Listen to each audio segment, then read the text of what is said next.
Welcome back to the Figuring Life Out Together podcast, where we're really keen on hearing people's stories and learning from them. And today's guest, Peter Tracy, has a fascinating story, some amazing things that have happened to him and what he's learnt as a result. He started off just pursuing the everyday sort of goals of career and a family, but he found that there was something missing. And through some particular things that happened, he's started to experience a pretty incredible side of life. I'm really excited to bring you that interview with Peter Tracy now. Hey, Peter. Well, thank you for willing to be on the podcast today. No worries, Tom. You're in my happy place. Oh, your happy place is your garage? It is at the moment. It's not a garage. It's as with most Queenslanders, it functions as something other than a garage. So it's my studio, fish tank area. Yeah, so it's my creative space. Yeah, I can learn a bit about you just looking around the garage. Yeah, definitely. So tell us a bit about yourself, Peter. Well, I'm 51 years young. I was born in Manly Hospital on the North Shore of Sydney. And basically grew up in Frenchs Forest and the North Shore my entire life until 2018, when we decided to, myself and my wife Annie decided to come to Queensland. And we chose Brassel as the spot to land and see what happened. And we've been here ever since. So it's our 5th year now in Queensland and absolutely love it. We've been very blessed to be in this space that we are now. Oh, it's a great part of the world. But yeah, so looking back over your life, have there been any significant events or turning points in your life that come to mind? Yeah, there's definitely been. I've had quite a few, and I think when you get to a bit of a chance to reflect on your life, I'm sure lots of people can have lots of things happen to them. Of notary, I was hit by lightning as a young soccer player. That was definitely an inspiring moment. One, for the fact that a couple of so I was about 13 at the time, and a couple of my fellow teammates, because they were nippers, kept our teammate that also got hit by lightning, who I was standing in front of. He copped the full brawl, kept him alive with CPR. Unfortunately, he ended up in a wheelchair and had massive disabilities because of it, but they kept him alive. Wow. So that was definitely made me think about stuff. Yeah. I mean, I was 13. Did you suffer any effects after that? I didn't really know I was hit by the lightning, but if you know Ivan Cleary, who's the coach of Penrith, I used to play soccer with him. You're right. And he was on the opposing team that we were playing against, the representative team. And his mum actually rang up my mum after the game to see if I was okay. All I remember was I picked myself up after the big shock, and I was covered in mud, and I couldn't remember how I got covered in mud because I was being pretty lazy during the game and not really participating too much in it. Yep. But his mum rang up and said Ivan was at the other end of the field looking back, and he saw me fly through the air. And if anyone sort of knows the dimensions of a football pitch, I was sort of standing in my own penalty area, and I landed in the halfway line. So unfortunately for Justin, he was standing about 4 or 5 feet behind me, and the bolt of lightning went in through his neck and out through his thigh into the ground. And so I was in that impact zone where I got shoved away. So no noticeable effects, although Annie might say differently. Right. Has that made you more cautious about being out in a storm? To a certain degree, yeah. I do get a bit nervy every now and again if I put myself in a position where I can't, where there's really lots of vicious thunder and lightning sort of going on, but not too much. I'm not too much. Yeah. You say it made you think about things a bit. Tell us a bit more about that.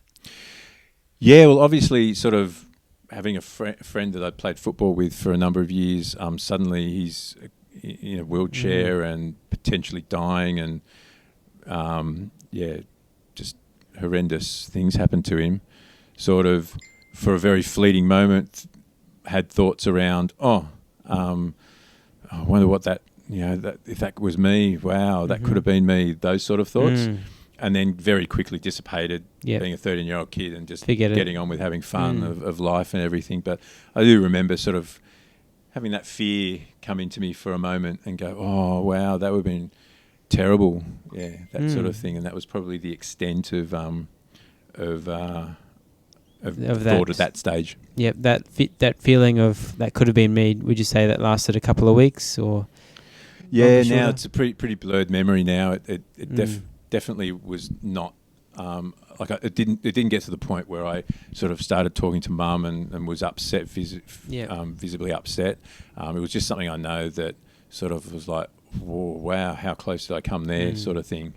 Yeah, so that event, even though it impacted you, you wouldn't say that was a turning point. Your life pretty much carried on. No, but thinking back through it, I definitely suffered a trauma that I probably didn't deal with.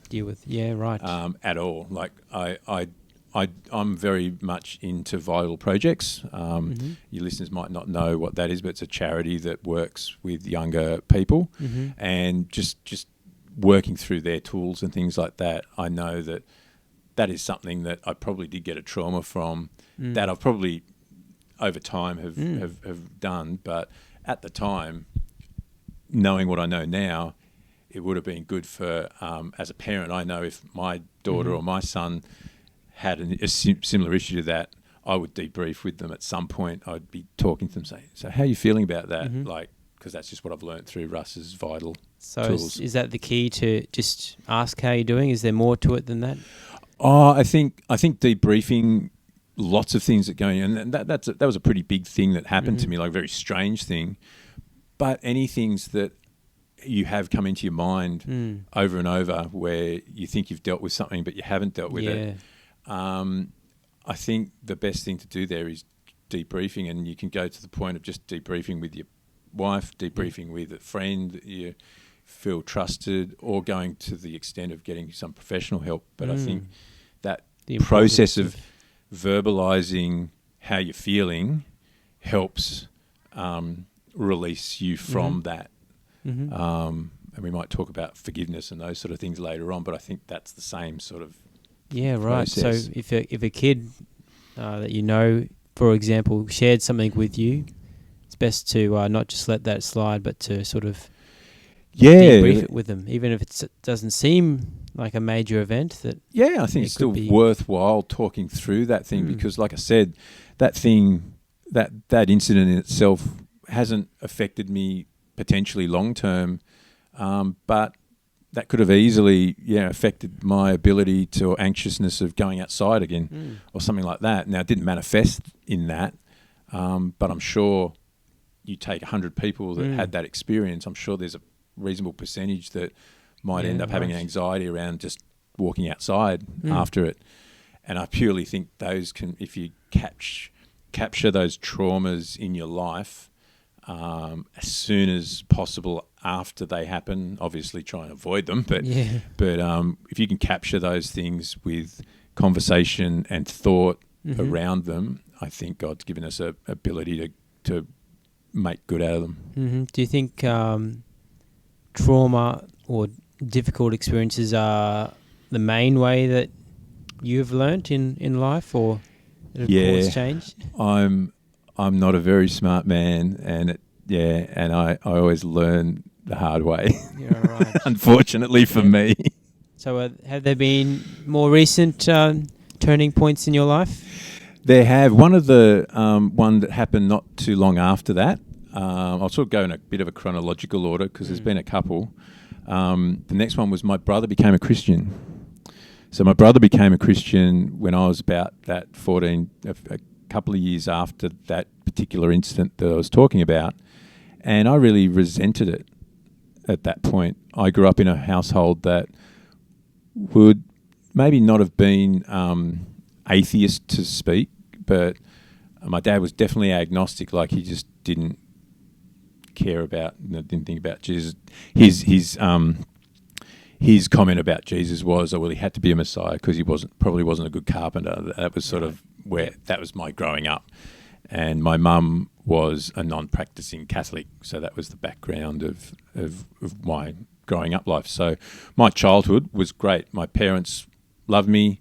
They provided me with shelter. They provided me with all the things that you could possibly want as a kid and even more. But definitely no spiritual guidance of any description. And so my brother was typical, I think what I would definitely classify then as a typical Aussie adolescent, would drink, would go out and have a party, wouldn't necessarily, be trying to, make out with girls or whatever, doing all that sort of stuff. And he became a Christian around about 17 or 18, and 5 years difference between us. So I was about 14. And I saw a change in him. And I didn't like that. He wasn't the same old guy that I'd grown those 13, 14 years with. And at that point, I sort of resented it. Yeah, at the time, we never had conflicts about it or anything like that. I was never the sort of kid, I was never the sort of person to be brave in regards to dealing with personal issues with people. I would sort of conform to things and say, if someone said I like blue, I'd go, yeah, blue's a nice colour, even if I liked a different colour. Yeah, right. Like I just didn't want to deal with conflict at all, which has definitely been a changing part in my life. But I resented, and I tried to work out at that point who I resented, and I think I probably in hindsight, I resented God at that point for changing my brother from the person I knew to this other person. But you didn't really sort through that at that point. At that point, it again, like the other thing, I would go, that was an interesting thought. Now get rid of that and let's just move on to other stuff. Yeah. So what happened later? So basically from that point we can fast forward probably 10 or 15 years, pretty much started working. So I had a job, got offered to be partners in that job. So started my own business, and basically from the age of about 23 or 4 was running my own business. Got married to my wife Annie, and then had a child. And through that whole time of 16 to around about that 31 year mark, basically lived what I thought was the normal life that you would live. Yep. So you get married, you have some kids, you try and work hard and earn stuff to get comforts. And so that was my meaning of life was, I want to be comfortable. I know I'm not going to get Lamborghinis and Learjets, but hopefully I'll have a nice car and a nice house and be able to sit back in comfort and be able to leave something for my kids. And so that during the course of that run, there was probably 2 or 3 times in that run where I had a major thing happen. And the first one was at about age 22, where I had, and I used to partake in taking drugs and social drugs and going out and drinking, etc. And one of these times when I took the drugs, I effectively had what would be considered a bad trip, which was where I personally started thinking more about what am I doing? What's going on? What's going on with life? To the point of actually having some suicidal thoughts. Funnily enough, who was the person that I was prompted to call? My brother. So my brother comes down and grabs me. We go up to, funnily enough, a pub. And long story short, we ended up sitting in his car and saying a prayer of salvation for Jesus. Right. And he followed me up, gave me a not a kid's Bible, but an easy to read Bible, and did all those sort of steps that I now look at as a good, faithful Christian to go, oh, how do I help someone along the way of salvation? He did all those steps. He did all that he could. And I read the Bible and had that moment, but Bible went away. Mm-hmm. Life became okay. The feelings disappeared. Mm-hmm. And, okay, that must have just been a Mm. bad trip or a bad drink or whatever it was. Mm. And life's not that Not bad. that It bad. went on. But that lasted for a couple of days. And that, Mm-hmm. and I remember, and I look back at that now and I go, wow, that was God, like literally grabbing me by the throat Mm-hmm. and saying, come on, I'm here. I'm right here. I'm ready. And I turned Mm-hmm. away right at that last thing, even after saying the prayer. Nah, I'm too scared for this, and Mm. I'll go back to my old silly life that Yep. I wanted.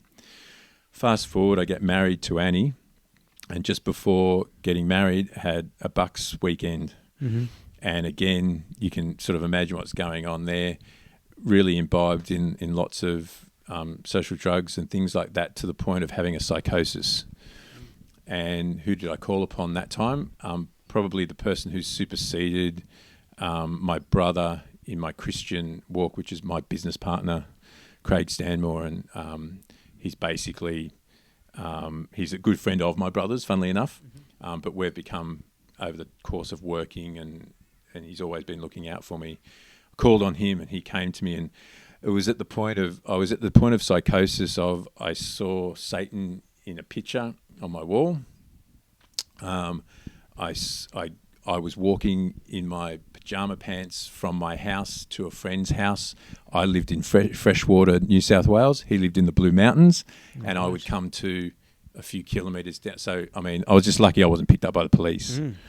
And so Craig came and got me, walked with me, took me back to my house, sat with me, comforted Annie when Annie came home and saw what was going on with me, and comforted her outside when I wasn't able to hear anything. And that was a major, I remember the things that happened there. But again, It wasn't enough to. as you said, I learned. It takes a lot of time for me to learn stuff. Yep. I was willing to go pick myself back up and go, nah, that was just me being weak or stupid or silly or something. Mm-hmm. But definitely, I definitely had experiences there of seeing Satan and seeing some bad stuff happening. Right. Fast forward to Janaea being born. And then having Finn, and having that period of time where you have two small kids, and life becomes stressful. Yep. So again, started in that point of going, I've got all this stuff, but what is this? There's this driving thing in me going, you're not happy. What? Really? Yeah. What's going on? You run a football club. You play in a football team. You have your own business. You've got money. You've got a family. You've got friends who love you. You go out. You social. But I still, there was something else that's going. So you'd achieved everything that you had thought that you. Well, yeah, should achieve. as you said, like I've got everything now. What's new to do? And so started having those thoughts of, is this it? Is this really it? And so fast forward to 2008, and finally, with pressures of some work and things like that, being quite depressed for a period of time, person asked me again at work, one of the work colleagues, including Craig, who was standing there, asked me, do you want to give your life to Christ? And I made the commitment that time. What do you think prompted him to ask that question of you at that time? In the time, I believe it was God in him saying, you just ask this question. And you were ready at that time. And this time I was ready to receive. Yep. And funnily enough, I said, I'm not tonight, but I will tomorrow night. Yep. I've got to go home and tell Annie I'm going to do this first. And I went home, told Annie I'm doing this thing tomorrow. And we went down the beach, said the prayer, and he said, oh, by the way, our church is running this thing called Alpha tomorrow night. It might be good for you. And so I said, okay. And I went along to Alpha and then did that course and went on the Holy Spiritual Weekend with it, and basically hit the ground running as a Christian, I feel, and I haven't looked back since with my faith. My faith is just bang. Yeah. Love it. Right. How did Annie respond? Annie responded a couple of different ways. Her initial response was, really? And in the fact that my first story of giving my life to Christ, I can remember the 31st of January, it's Wednesday, 2008. Thursday went to Alpha, and then Sunday comes, and I go, we're going to church. And they're like, what? So I pack them all in the car, and I drive down to Manly. And for those who don't know Manly, Manly is a very affluent area, and it's a beachside area of the North Shore. And so I'm driving down to Manly, and there's no parks anywhere. Oh, this is Satan. This is Satan stopping me going to church.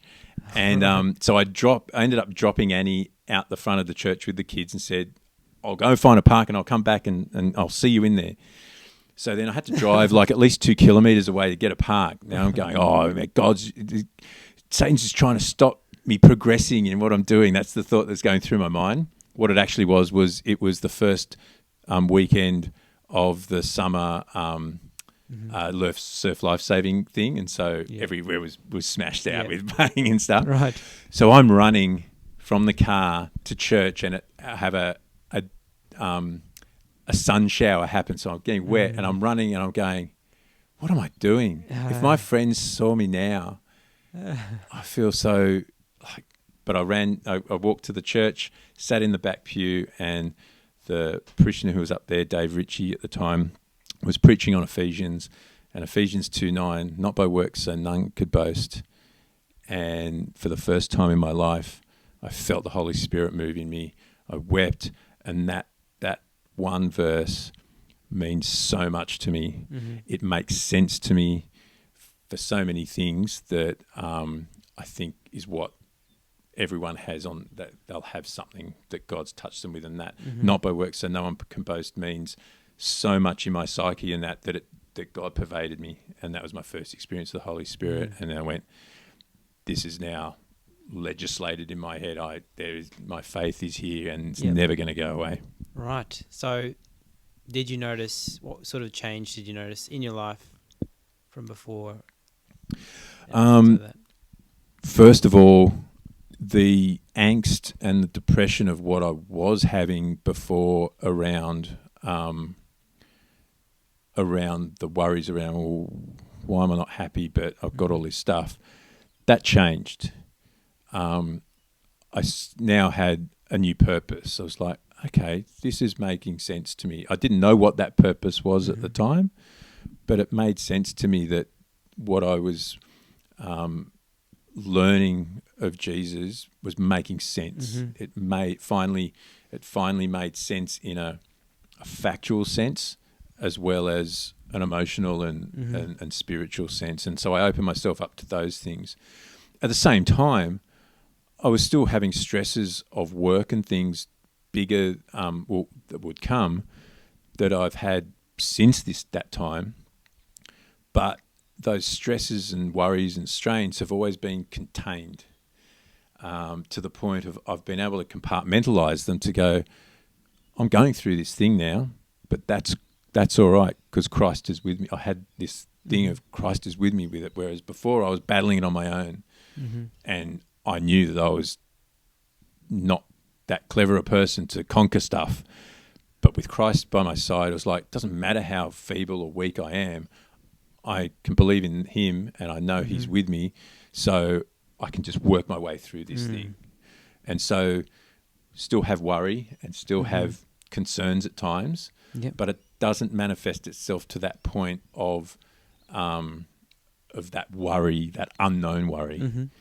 That's probably, I don't know whether that makes sense, how I'm explaining that, but still have worries, but the worry has changed. And I think one of those, not very good with scripture quoting everything, but that classic one of lay down, I'll take your yoke. Like Christ will take the yoke of my pain if I pick up my cross and follow him. And that's sort of, the angst that we carry if we're trying to do it in our own effort, it'll just be folly and it'll create that into depression and long-term physical ailments. And I believe all of that stuff happens from purely the angst that we get from trying to do it in our own effort, whereas Christ alleviates that by saying, well, look, I'm going to take that away from you, but I'm going to give you this. You've still got a cross to bear. You've still got effort to make, and you've still got something to do, but you'll find this load so much easier than the load you're giving yourself. Mm-hmm. That's right. Sort of how Yeah. So practically speaking, have you had times where God's intervened in your situations, something wasn't going right, and you've actually had you've seen God do something about the situation? Yeah, I've had a few different ones that we can talk about in detail, but the first one was on the so I went on the first Alpha course, and then the church that I was with asked me back to help with the music. Mm-hmm. And God intervened in that second one when I was helping with the music. I went on the weekend that they have during that course, and I play football, and I had a calf injury at that. Like I literally did have a strained calf. Like there was no two ways about it. I couldn't walk on it very well. And on the Holy Spirit weekend, one of the ladies who was there, who became a very, very close friend in the end, she actually came to me and said, "Oh, can I pray for your calf?" And I was like, "Oh, that's interesting." I didn't even tell her about my calf. And so, she laid hand on my calf, and lo and behold, an hour or so later, I was walking around, and I went, "It's a bit weird," and I went for a run. And I was like, so I actually experienced some healing, and again, just re-identified with me. What I was feeling, what I was thinking these last few months wasn't just a feeling. Wasn't just one of those classic ones I talked about before, like with my brother, or in those circumstances of going, "Oh yeah, okay, but I'll go back to my ways," or whatever. Mm-hmm. Yeah. I then had one of my good friends ended up getting married, and this would have been probably midway through the next year, so midway through that year of 2008, and went out and got really drunk for the first time in that whole time, and partied and had fun and everything, and literally woke up on the lounge at home and saw and going, "Oh, what did I do?" and everything. And a few days after that event, I didn't feel guilty or anything about it, but there was something in my head going, you don't need that anymore. You don't need to do it. And I had a profound experience again of the Holy Spirit when I was having a shower one morning, to the point that I literally sat down in the bottom of the shower weeping. And he just, again, sounds really bizarre and weird, but I just saw visions around the room. There was like this bright light came in through the bathroom window, and it just kept getting brighter and brighter and brighter, and then saw sort of visions that only sort of make sense in my own mind, and again wept a lot. And since that day, I've realised that when I do get really impacted by the Holy Spirit, it manifests itself a lot of times in weeping. I weep a fair bit when that happens, but that really convicted me of that behaviour. In the end, God convicted me of the behaviour that I was doing there. It wasn't good for me. It wasn't good for my wife. And it wasn't good for my kids. So just don't do it. It's like, at the end of the day, I've saved you. You can do whatever you want with that. But he convicted me of that. And since that day, I've rarely, if I drink, I have a few beers, and I'm really happy with that now, and don't really want to go anywhere further around any of that. I just stopped taking drugs and everything totally. Yeah. Even though my friends and that offer them to me quite a lot when I go back down and things like that. Yeah. And to the most point, say no all the time, and I feel I don't feel like I'm missing out or anything. Whereas in my own efforts, in times where I'm going to not do this, I'm not going to do that, I still always had that thing of, I'm missing out on that over there, but I don't feel like I'm missing out on anything at all. I've got the Holy Spirit in me, which is more than enough. Wow, that's really interesting. I was just going to ask about those friends that you go back and visit. How do they react to what they might see, the changes in you? Yeah, it's interesting. One who lives up here, who's been probably my closest friend for time. We met in primary school. My best mate we met in high school, and he's still a crazy guy. Him and his wife, they still party. They don't have kids. They never want to have kids. They just live their life. They're beautiful people. And his mum's a Christian, funnily enough, and his mum always hassles him about me. And but he says, "I know, Pete. I know you're right, but I can't go there." And so we do have good conversations. But it was interesting. My other friend, who lives up here, who I'd known longer, unbeknownst to me, because Jeff, my other friend, actually confided in me that he was very upset at the change that I had. Right, yeah. But he's never talked to me about it. That, yeah. And I haven't had the right opportunity to actually say, "Hey, Stu, I just want to..." But I am. That is one of the things in my bucket list of going, I'm going to talk to Stu about that at some point. But he expressed to my friend, and my friend just said, "It's still the same old Pete. He's still the same old Pete. He's still there. He's the guy that was always there. He just, some of his behaviours have changed." Do you have a bit of sympathy for that after what you experienced with your brother early on? Yeah, definitely. Definitely. I look back at that, and also it's great with hindsight, with God on your side, because you pray and say, "Oh Lord, open my eyes to this." And I can see that the fear that I've had in my head about sharing my faith with other people as well, it's been dispelled in that moment of thinking, anyone could look at my brother and go, "Well, my brother failed in converting me," but I think that's not right. My brother did everything possible. He comforted me, he helped me, he tried to show me what the faith was all about, and then I was the one that pushed God away. God's the one that converts us all. So, but yeah, I definitely have more patience. That's one of the things that God has changed in me. I do have patience around things like going, "Oh, I wish all my friends would become Christian and feel that have what I've got, because this thing is so good. I just want everyone to have it." Yeah, right. But I'm sure that's the bane of everyone that become a Christian. Yeah. So, anything more recently that's happened? Yeah. So obviously, then for myself and Annie, we're pretty conservative people when it comes to doing stuff.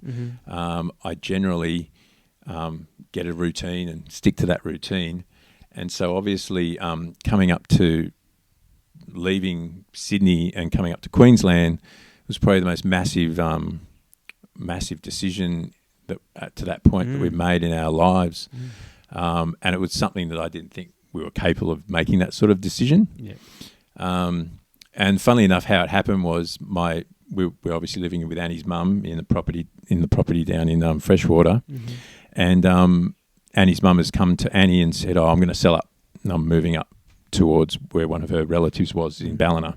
And so Annie's had this on her heart for, I don't know how long she had it in her heart for, but she ended up finally this day coming to me and going, "Oh, I've got to tell you something." And I went, "Okay, what?" She goes, "Oh, Mum's thinking of selling, so how would you feel about moving up to Ballina way?" And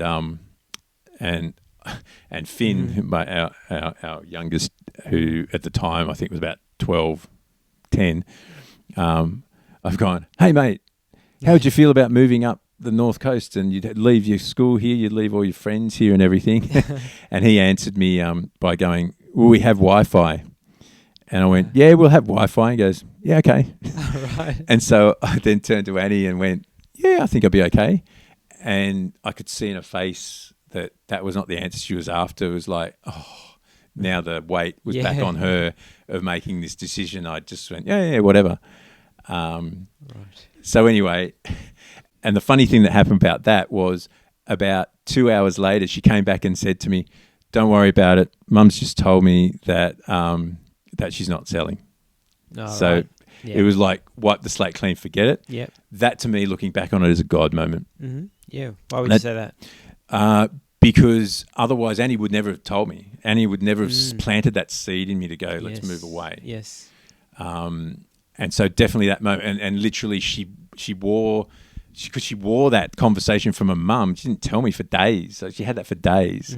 And then she told me, and then within an hour or so, her mum's happens to come in and say, oh, by the way, I'm not doing that thing. And then she comes to me and goes, oh, by the way, that conversation we just had, don't worry about it. I was like, at the time I was like, yeah, okay. But now I'm thinking, yeah, that was God moving in us, starting the step process for us to start doing this thing. So funnily enough, a few weeks after that conversation, no reason for it, but Annie comes back and says, actually, I think I do want to move, but I'm not sure where to go. And through a few different circumstances, I went away on a mission to Sulawesi in Sri Lanka for 2 weeks. And at that same time, she came up to see a friend here who lives in Ipswich. So she brought the kids up here and I was away over there. And then when we all came back, she said, I think I know where I want to go. And that was Ipswich. And that mission I went on, that was amazing. That was an amazing experience of heaven on earth to me. I was surrounded with Christians. We were just filling ourselves with the Holy Spirit every day and in a different country. And all we were doing was looking out for people and looking out for God in every moment of the day. There wasn't work. There wasn't all these other things. And I was worshipping. I was leading the worship. And that, to me, was the closest I've ever been to heaven on earth. And that was really focusing on God nearly 24/7.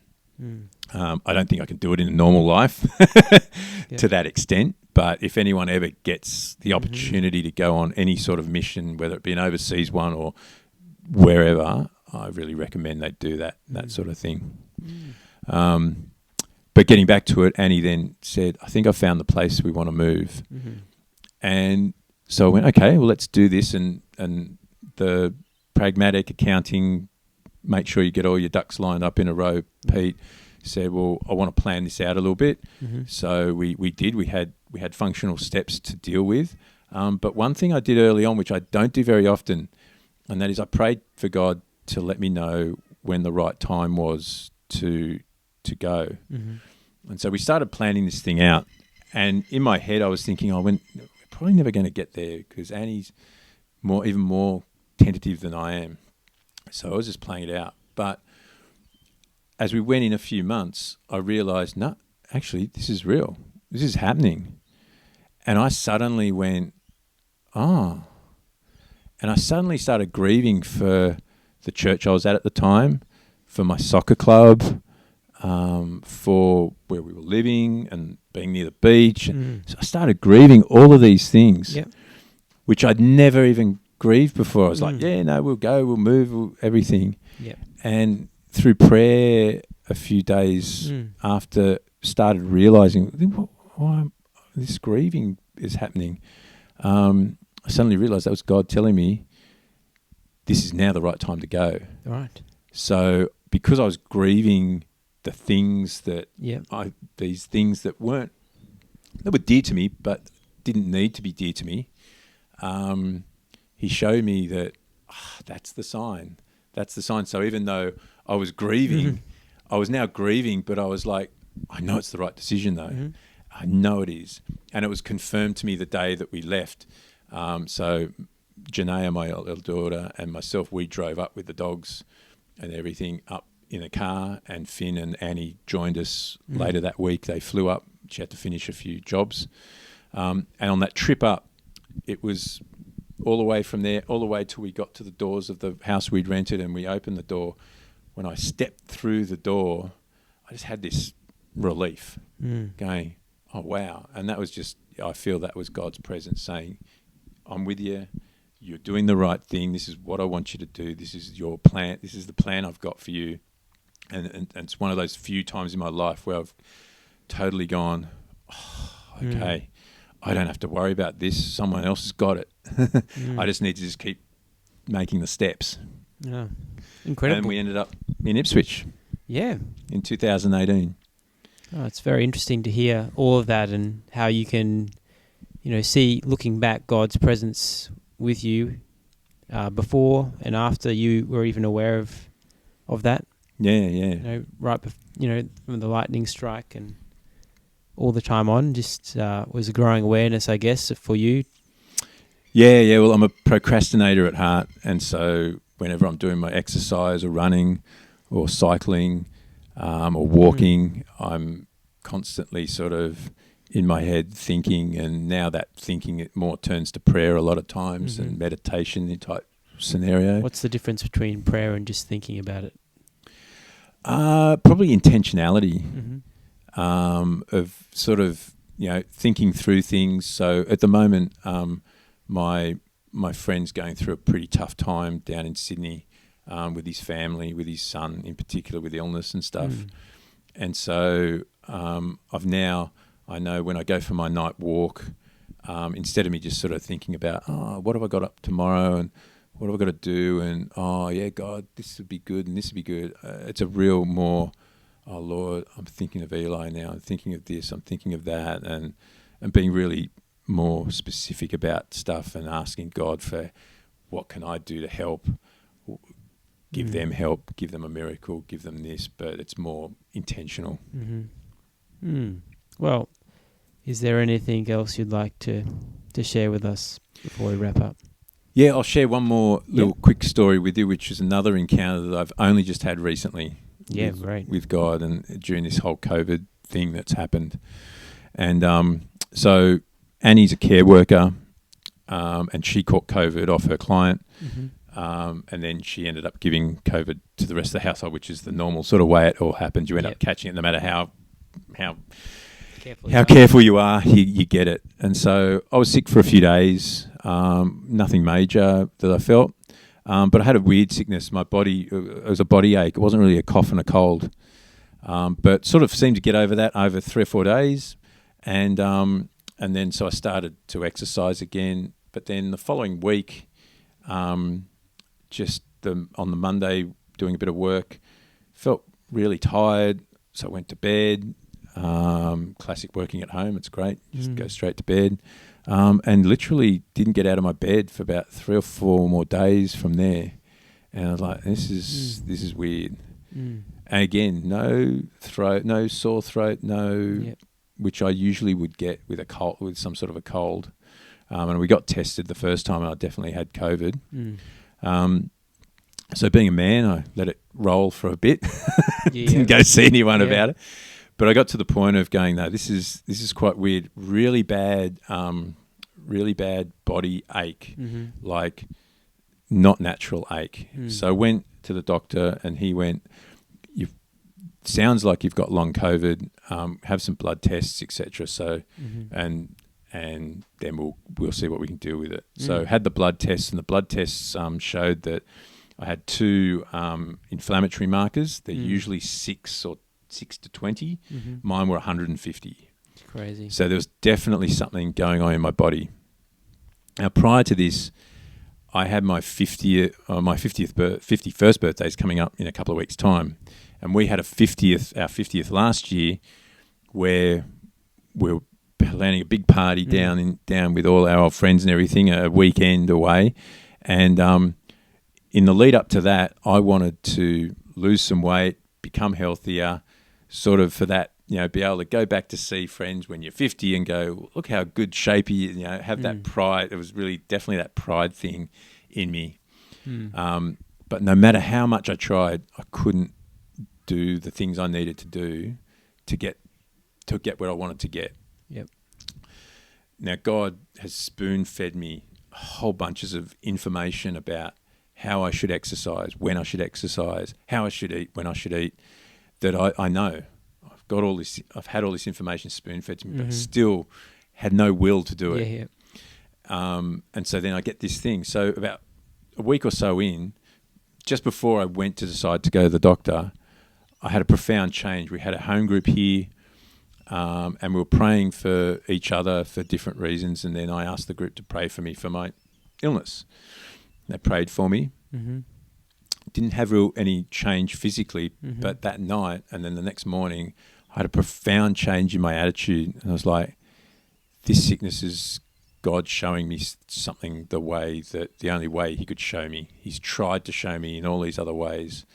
So it's not to say that God uses affliction and stuff to solve things. It's just that he tried everything else that I wanted, because there was still a prayer in my heart going, I want this, God. I want to be fit. I want to be this. Mm-hmm. So I wanted it. I really wanted it. And he'd shown me all these better ways to do it. But Pete needing the hard way to do it, I purely believe this body ache and pain was purely because I hadn't eaten very much, and I started changing the habits from that first few days of eating and being more healthy. Mm-hmm. And as I started doing that, the pain started to subside, and I kept it up, and I kept it up. I was like, oh, that's wow. And then something really weird happened. The pain went away from my body, went down to my arm and into my hand, right, and into the end of my fingers.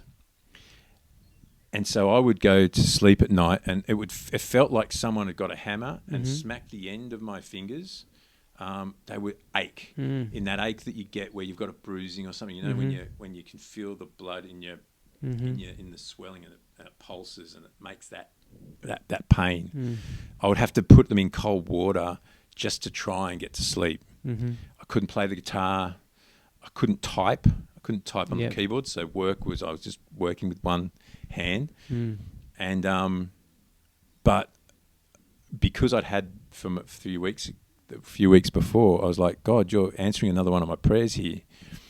And I could feel the growth happening in my fingernails. Now, what I haven't told you is that from about the age of 3 or 4, I've chewed my fingernails. My mum tried all sorts of painting stuff on things, but I'd get the dogs to lick it off. Annie's tried fake nails. She's tried all sorts of stuff. And I've never been able to have the will to not chew my fingernails. And it would become unconscious to the point of where I'd be working at my desk, and I'd be chewing my nails subconsciously, not knowing it when I'm stressed or under pressure with some work, to the point of I would get up at 5 at the end of the day and my fingers would be bleeding. Yeah. Like I'd chew them down that far. That bad. So I'm here going, this sounds so insane to Annie and the people I've told about it. I'm going, this sounds just so totally insane, but I truly believe this. It was God. The pain wasn't necessarily my fingers growing, whatever it was, but it was my will being built by God. Because in that whole period of time when I was crook, I had no will to chew my fingernails. Now, I broke my collarbone a couple of years before. So I broke my collarbone, my elbow, my wrist. It was in there. I still would move that, even though it hurt me, and chew my nail. Okay. No, that's how insidious this thing had become. So I had no desire to chew my nails during this whole period. And it got to the point of a Monday after I told Jess, one of our senior ministers at church, like going, God's teaching me something in this, but I want it to be over now. I just want to know I've learnt my lesson. And she goes, I'll pray for that for you.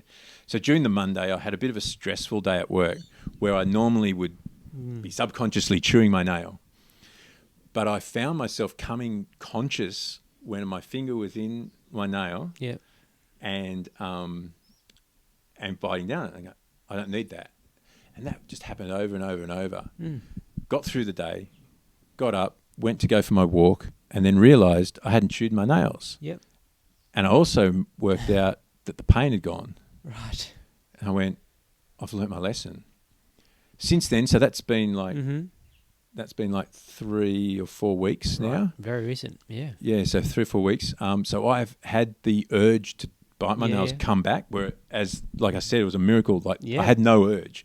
The urge has come back, and I have bitten this one or two a little bit, but I've let the other ones are all still growing. And so that was a 47-year habit that I'm fighting it now, and I've broke it, and I believe I've broken it. And I'm still working on that daily. So, as I said, I don't think God goes bang, although God can do those miracles like He did with my calf, and just grant an amazing, miraculous thing. But I think more to the point, He gives us the strength to do things, and so He gave me that 3 weeks of going, you have no urge to do it. and I didn't do it. And then he gave me the will to go through that. And so now that I've got that same urge I had 6 weeks ago, I'm able to fight it stronger. Mm-hmm. He's made me stronger with that whole experience. And so from that moment where my friends prayed for me, thinking they were praying for me to physically heal, it healed me in consciousness of knowing what God was doing with me. So miracles happen all the time. They don't happen the way we expect them, but God definitely moved in me in that, and that's the latest episode for me of having God move with me and being totally aware of it the whole time. Wow, amazing story, and incredible. As recent as that, you're still seeing, amazing things happen in your life, and it's a real privilege to hear that, Peter. Yeah, no, it's been. I'm blessed, extremely blessed, and I think there was one of the questions you were talking to me about was what do I define as a miracle? Yeah. Well, I define those supernatural, amazing things that can happen, like someone standing when they've definitely been a cripple or something like that. Mm-hmm. But even this thing of like breaking a habit, you define that as chewing a finger, that is a miracle to me. Something that you couldn't have done. Something I couldn't have done. I tried to do in my own presence, but God actually had to intervene with me, and He helped me through that process. That to me is also a miracle. Something difficult to explain any other way, really. Yeah. Hearing that story. Yeah. Well, thanks, Peter. No problem, Tom. What a story. I really appreciate you listening all the way through, and if you're willing to go the next step and leave us a comment, sharing a thought or a question you have for Peter, that would mean the world to me as well. But thank you again. If you've thought of anything during this podcast that you'd like to discuss, you can join us on our social media channels as well, or feel free to reach out personally via our website, haventogether.com. And if you've got some thoughts for this podcast or someone we could interview, happy to hear that too. Otherwise, hope that you can join us again next time. Thank you for listening, and my name is Tom, and you're listening to the Figuring Life Out Together podcast.